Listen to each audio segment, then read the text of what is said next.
Nous l'appellerons Tatiana. Réfugiée anonymement au foyer Puoteho depuis plusieurs semaines, son mari la cherche. Après une énième nuit de violence, elle a pris le courage de partir pour se reconstruire.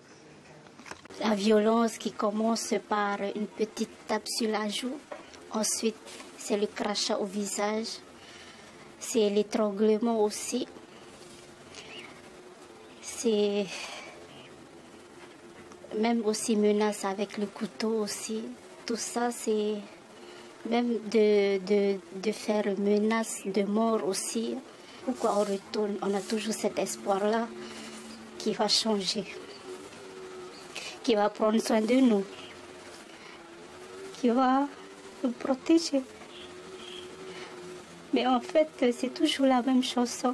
Pour ces femmes victimes, tout s'enchaîne ensuite. Le divorce, la plainte au pénal, mais aussi reprendre une formation, chercher un travail et un logement, avec souvent des enfants. Il y a de plus en plus de femmes qui viennent vers le centre d'elles-mêmes. Parce que on n'a plus honte. On a peur pour soi et on a surtout peur pour les enfants. Les enfants sont souvent le déclic pour quitter le monsieur maltraitant. Cours de self-défense, aide aux devoirs pour les enfants, repas équilibrés. Ici, on apprend une nouvelle vie pendant 6 mois maximum. Une parenthèse précieuse, car Puoteho est le seul foyer d'accueil pour femmes battues dans toute la Polynésie.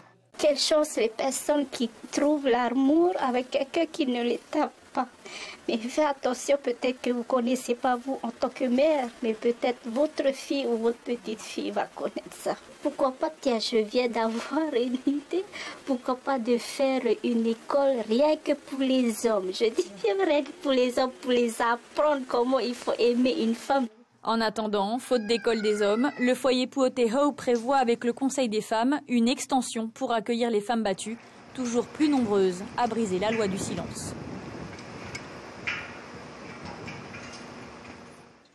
Nous l'appellerons Tatiana. Réfugiée anonymement au foyer Puoteho depuis plusieurs semaines, son mari la cherche. Après une énième nuit de violence, elle a pris le courage de partir pour se reconstruire. La violence qui commence par une petite tape sur la joue, ensuite c'est le crachat au visage, c'est l'étranglement aussi, c'est même aussi menace avec le couteau aussi. Tout ça, c'est même de faire menace de mort aussi. Pourquoi on retourne? On a toujours cet espoir-là qui va changer, qui va prendre soin de nous, qui va nous protéger. Mais en fait, c'est toujours la même chanson. Pour ces femmes victimes, tout s'enchaîne ensuite. Le divorce, la plainte au pénal, mais aussi reprendre une formation, chercher un travail et un logement, avec souvent des enfants. Il y a de plus en plus de femmes qui viennent vers le centre d'elles-mêmes. Parce que on n'a plus honte. On a peur pour soi et on a surtout peur pour les enfants. Les enfants sont souvent le déclic pour quitter le monsieur maltraitant.